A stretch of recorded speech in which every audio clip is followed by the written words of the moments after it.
Clear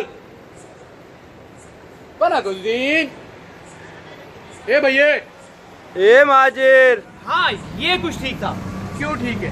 کیونکہ اس شناخت کی نسبت رسول، آل رسول اور اصحاب رسول سے ملتی ہے، اور تمہارے دیے ہوئے کئی تفضیل آمیز ناموں میں سے اس لفظ کا ہم نے اپنے لیے انتخاب کر لیا. اور فخر ہے ہمیں اپنے اس انتخاب پر، اور فخر ہے اپنے آبا اجداد کی قربانیوں پر، اور جنہیں مہاجروں کی تاریخ سے مسئلہ ہے نا وہ خدا را کتابیں پڑھیں.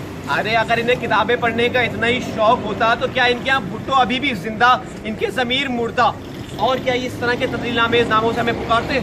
لیکن ان میں سے کچھ ایسے بھی بیوقوف ہیں جو مہاجروں کو تنقید کا نشانہ بناتے ہیں، اور ہم میں سے کچھ ایسے جو مہاجر کہلانے سے گھبراتے ہیں. بالکل، جو لوگ مہاجر شناخت کو تسلیم نہیں کرتے وہ لوگ وہی ہیں جو بلاول زرداری کو بھٹو مانتے ہیں اور ایک عامر کو ڈیڈی کہنے والے کو قائد عوام اور کرپشن کوئن کو شہید جمہوریت کہتے ہیں. تو اب ہمیں کیا کرنا چاہیے؟